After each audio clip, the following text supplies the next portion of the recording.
Welcome back to my channel. This is not a Thoughts with Sam.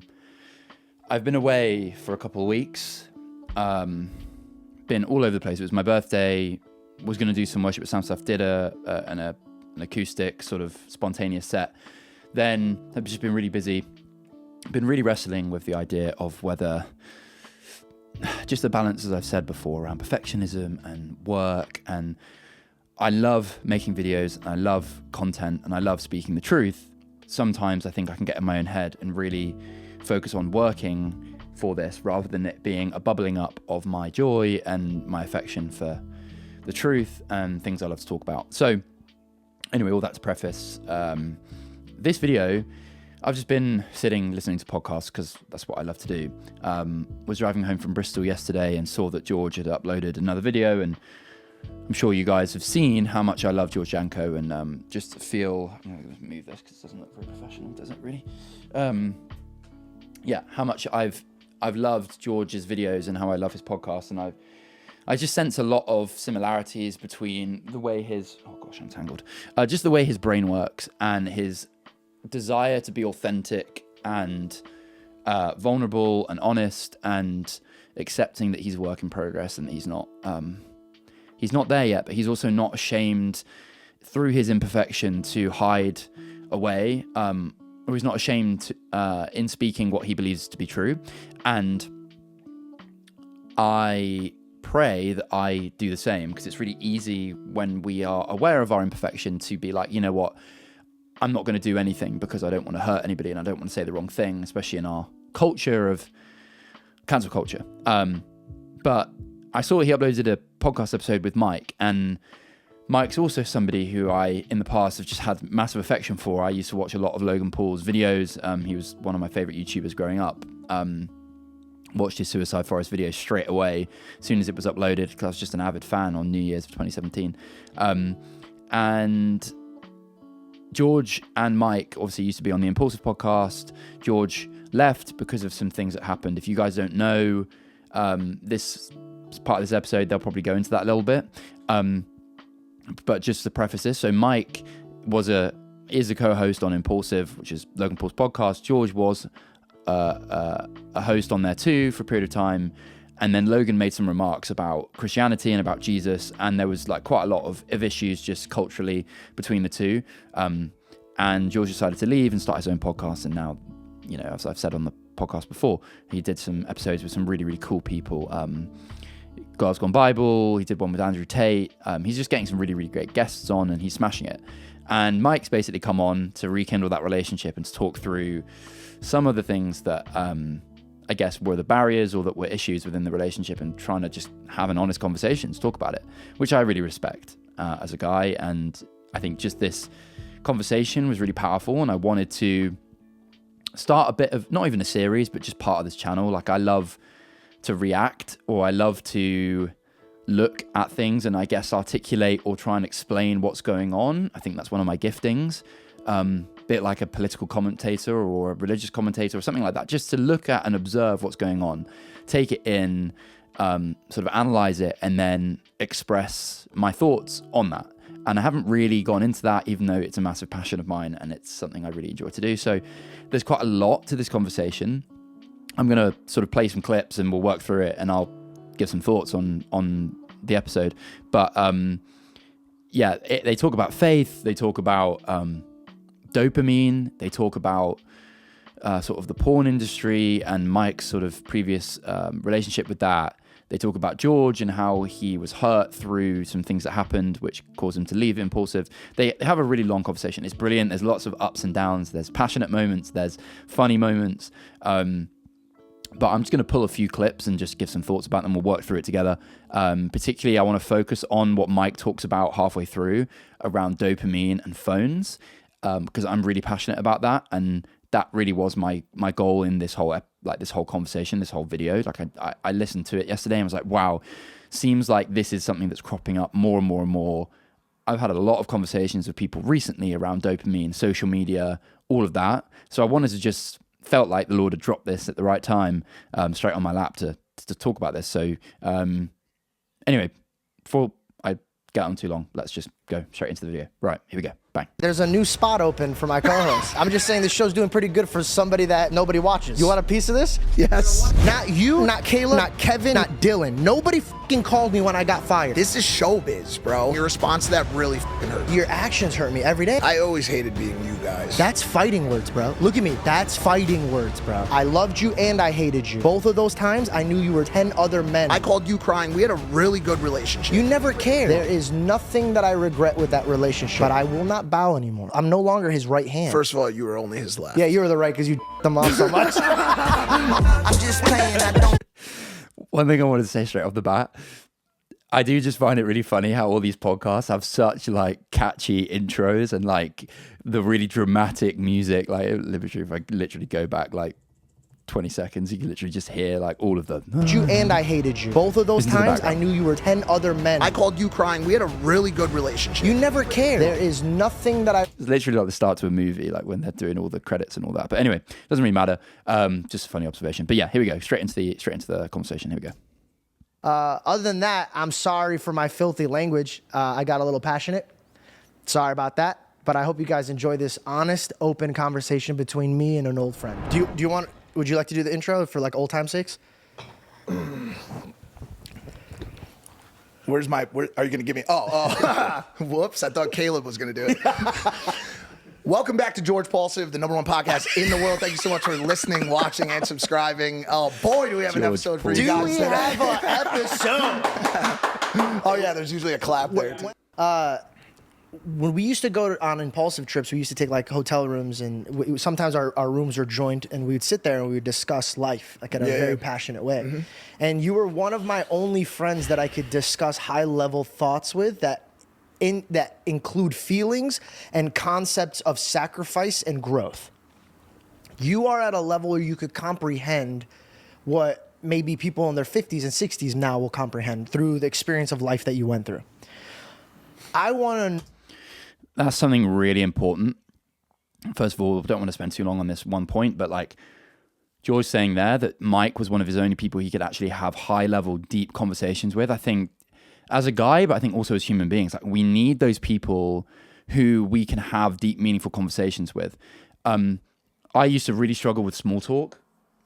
It felt like if I was having a conversation, I just wanted to, as soon as possible, try and get into something that was meaningful and impactful.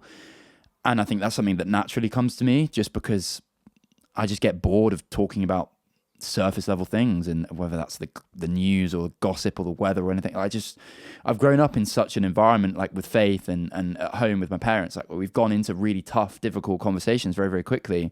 And like, obviously George and Mike, they're in show business, right? And especially Mike, he's right in the middle of that. It's really easy to just slip into surface level, trying to walk on eggshells so you don't say the wrong thing. But it's just really refreshing to see that I think genuinely Mike and George, this is where they want to be. Like they want to have these conversations. I think it's really important for us to have them. And I think it's really cool to see that like being obviously televised on the internet. I just really pray for Mike as well. And I'll talk about it at the end of this. I really hope that he can really have faith and trust that he can move maybe out of that surface level environment into more of a space where he has the faith that actually he can just be honest and deep and talk about things that are really important and actually take the risk to do that. And the Lord will, I pray, like as he speaks the truth and as he tries to understand the truth, that will benefit him more than just talking about things that get views or clicks or, you know, all of that stuff. So I think that was just really cool that George sort of prefaced that. People keep taking that away from you, but you didn't have comfort. Never. There was no comfort when you're homeless and your grandmother's the only one showing you love, and you got to go get money so you could tweak out. And dude, I read your book when we were in Connecticut, and you were showing me around just the neighborhood you used to sling at, and I'm like, whoa, shit, this is real. Like it's something that I think because you're so good at masking with comedy that people took the seriousness, digested it with comedy. They don't take it seriously. Mm-hmm. But that's something that you are traumatized by. 100%. Yeah. And by the way, like, I don't know what part of the equation not dealing with that trauma and shit is, but yeah, comfort is a really dangerous thing. Like I said, it can put you in a place where you don't achieve the things in life that you were meant to set out to achieve by God, by your purpose in the world, by anything. And that was one thing that really annoyed me when I was listening to it. Because Mike, he obviously got this audience. Like, I do believe that he has some sort of relationship with God, but every time he's sort of discussing these things, he often moves into more of like an open-minded new age thing where he'll be like, whatever your purpose is, whether that's from God or whether that's from the universe or whether that's from, whatever your purpose is. And I'm just like, oh man, if you just be confident that it's from the Lord, please. But also just one thing that he's talking about there about comfort, and something that George touches on in that little in that section of the video, the idea that God gives us something. He gives us a testimony. He gives us a purpose. He gives us things that you can see it. People come to you and they're like, wow, that really helped me. Or you're passionate about it. And we'll hear Mike talk about it a bit more later. But I know what my sort of purpose is, or I know things that I'm passionate about, or I know things that I watch the content that I make, and suddenly I'm just like, whoa, okay, I feel that there was a fire there was a spark there. But the thing is, it can be like up here for a period of time, and then just over time, it just goes chipped away, and then you lose sight that that's what you're there to do. It's happened to me on this channel, where I go through weeks of doing like over and over again worship sets and talking and passion and joy and seeing the numbers and seeing the people reach out going, wow, this is really powerful. And then life gets in the way, and comfort gets in the way, and other distractions get in the way where we're like, maybe that's actually more important, or maybe that's what I should be focusing on. And before you know it, you've lost where you're really supposed to be. And that's, I think, what's happened to Mike. Like, Mike got given this amazing testimony where he was pulled from this really dark place of suicide and depression and anxiety and drug addiction and all of that. And he's got this message, he's got this word for so many people, and he knows that. But because he's in this culture, which has really helped him and has given him, a lot in life, money and fame and opportunity, it's easy, once you're in that so deep, to see that like, you can't give that up, because if you do, you won't be able to live really what your purpose is. And that's the lie from the devil. I had that exact thing when I was doing music content and fitness content. I believe the Lord had given me a physique and confidence and genetics, and he'd given me a voice and the ability to play music. And that's what I was called to do. But I needed to do that inside of a framework of social media and fitness and Instagram. And actually, it was too much to give that all up. It was too scary. That actually the alternative was wrong. The idea of giving it up, the idea of going away from that limelight or going away from that opportunity to grow and develop, that was the problem. That was the scary thing.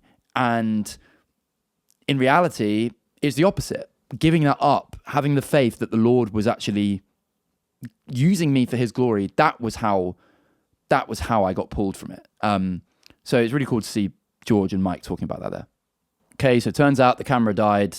I think it overheated because it's warm here, but we're going to keep going. That comfort in my life has been bolstered by a best-selling book that has changed hundreds of thousands of lives. I mean, I meet people every single day. We met people on the street that would bring it up. Yeah, that are crying their eyes out. Like, this kid literally saved my... And I obviously always tell them it was the steps that you took. It was the steps that you took, but it served as a catalyst for people to understand suicide, to understand addiction, to understand mental illness. And knowing that I have made an impact in that space, and also continue to make some impact in that space by way of having that conversation on pretty much every podcast I go on outside of Impulsive, has given me a false sense of comfort, which I hate.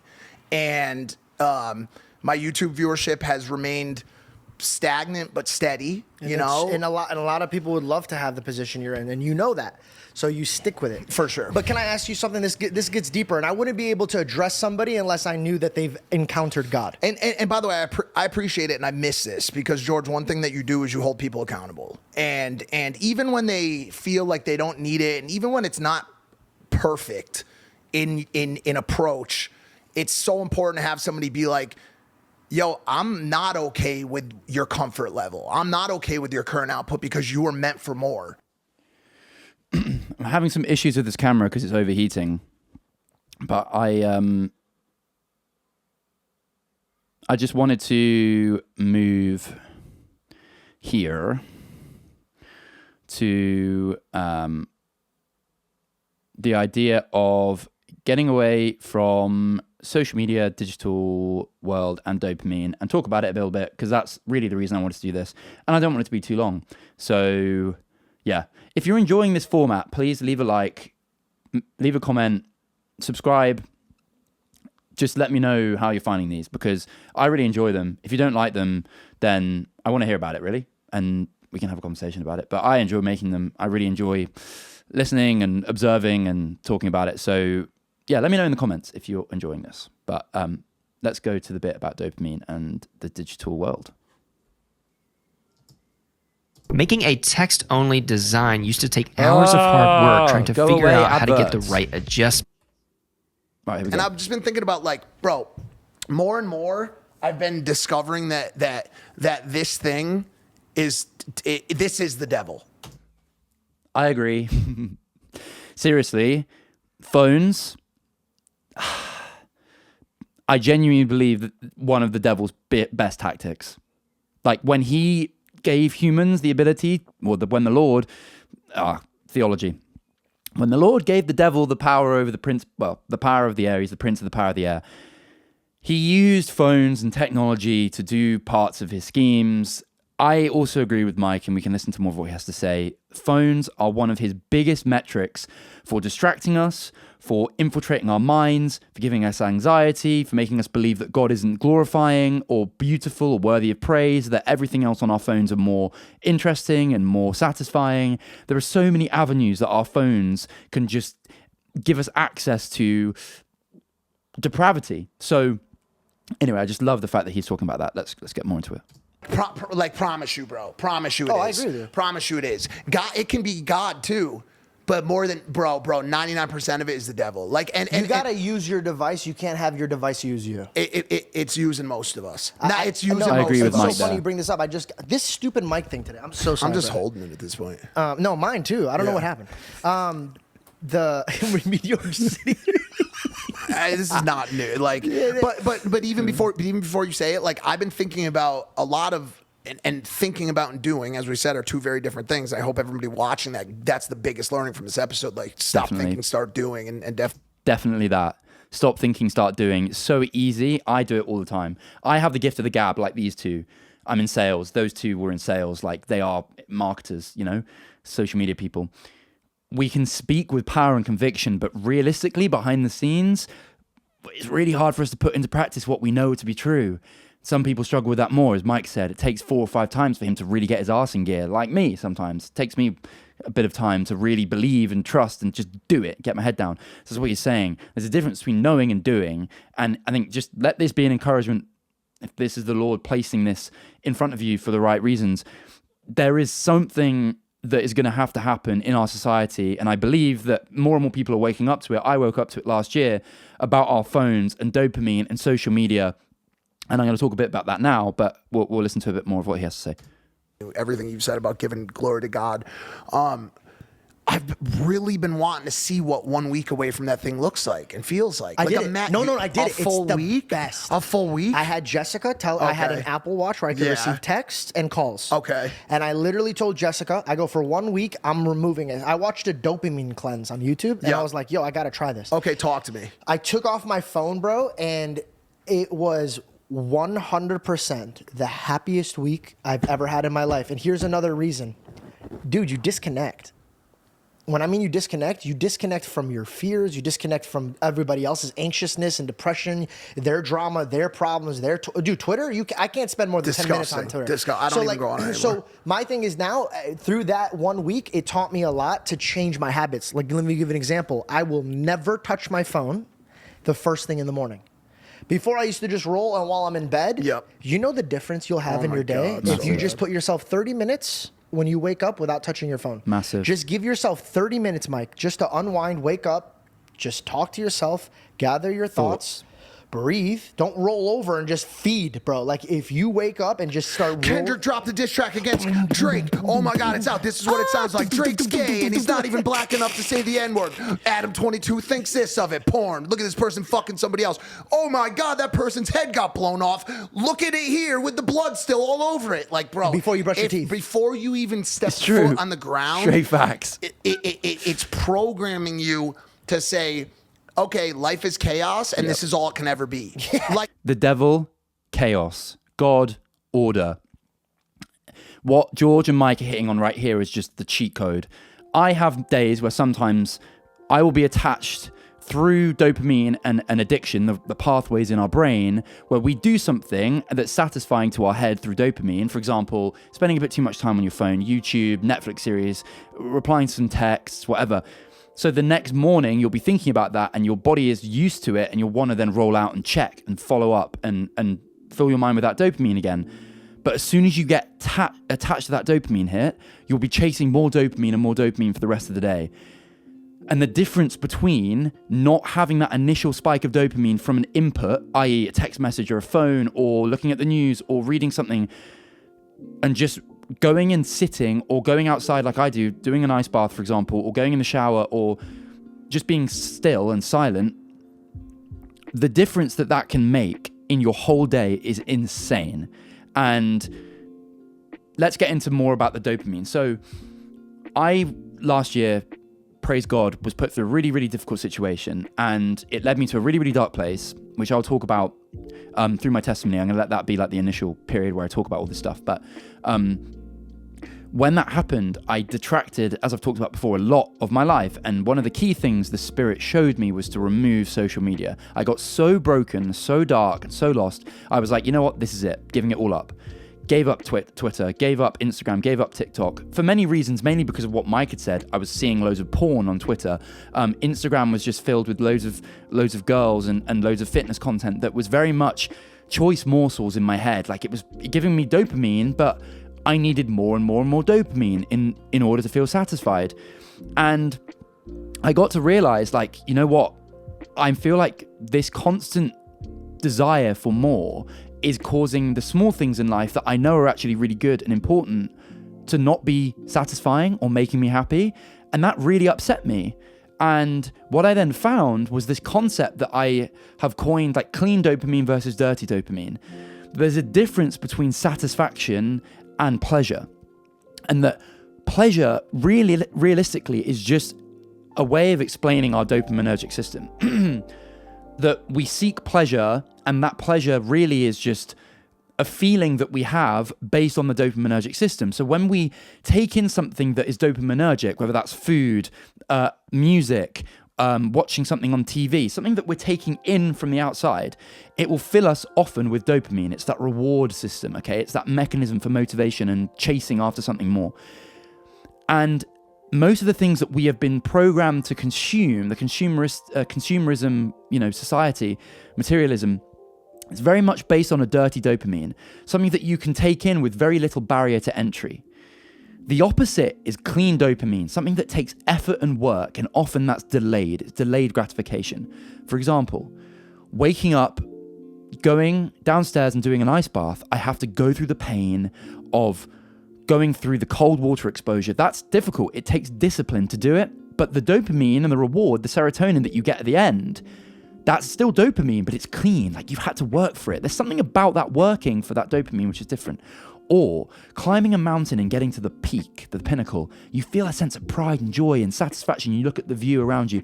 It's clean dopamine. Or the idea of making a song, working to record and sing and write. At the end, that dopamine you get from releasing that and seeing other people get pleasure, that is clean. It's not that initial hit that you'd get from a vape or you get from watching a porn video or eating some sweet treats. We all know that. We know if we actually dig deep into our soul, we know the difference between the things that are wholesome versus sort of unwholesome things. And the whole idea of it being wholesome, if you think about that word, made whole, something that is not counterfeit, something that is not compromising, it's complete, something in its fullness.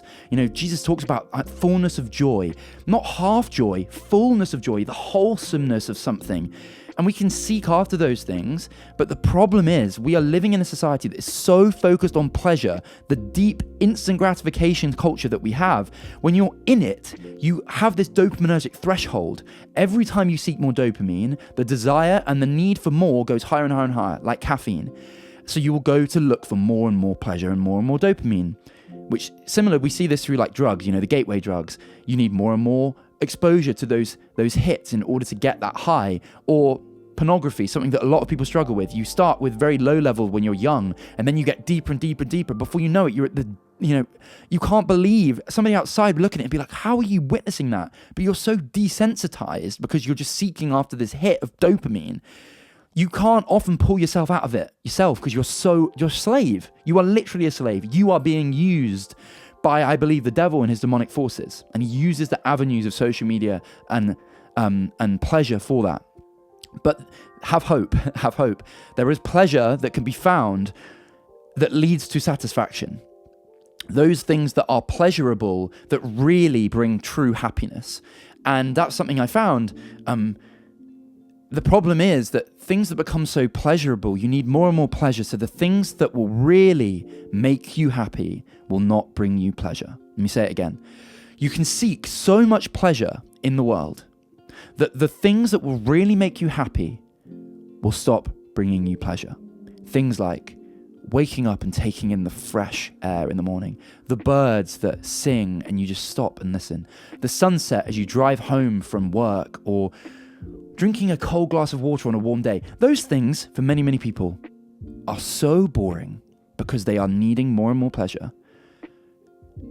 They can't get happy from those things. They can't feel satisfied from those things. The things that are natural, the things that are normal, the things that are accessible and easy and God-given. And I have such a heart and a hope that people will be able to be pulled from that miry pit, from that desire for dopamine and the hedonism, the uncontrollable hedonism that our world portrays and is encouraging. So I just pray, and I'm going to wrap this up now, and I do pray, and I will pray now, Lord, for all those people watching this, may this conversation be something that comes more and more prevalent in our society and more in our culture, and may people rise up, not necessarily me, but other people, Lord, who have really seen before and after the difference between the satisfaction and the joy that can be found in the simple and the joyful and the wholesome things that you have offered us in the world, Lord. The quick fixes, the dopamine, the simple instant gratification, Lord, those things would seem so fickle and seem so boring or just not satisfying anymore, Lord, that they would become bitter because of destruction or pain or difficult things that come from those, Lord. And Lord, it's a scary thing to pray, but Lord, I do pray that some people would really be burned and hurt through this dopamine and have to get to a really dark place, Lord, because sometimes we can't see the mountain if we haven't stepped foot in the valley. We can't see heaven if we haven't had the perspective of hell. But Lord, I do pray against that, that Lord, people would be protected and saved and spared from that. But Lord, if it's your will for them to walk through those dark moments like I did, Lord, and be pulled from that by your grace through the gospel and other people speaking truth into their lives, would that be so? And may I be a voice, Lord, that would be unashamed to do that and to speak the truth. Lord, thank you for George. Thank you for Mike. Thank you for this episode. And thank you for this YouTube channel, Lord. I just pray it be a blessing to you and those who are watching. I pray all these things in your name, Lord. Amen. Guys, I really hope that you've enjoyed this video. I hope my camera's still recording. I don't know at this point, but this has been really fun to do. Maybe I'll do more. I want to talk about Russell Brand and his conversion, because I feel like there's lots of things in our culture which are prevalent that I want to talk about. And I feel like I want to give a perspective of that hopefully is gospel-orientated and Bible-orientated. So thank you all for watching. Hope you enjoyed this, and I will speak to you soon. Goodbye.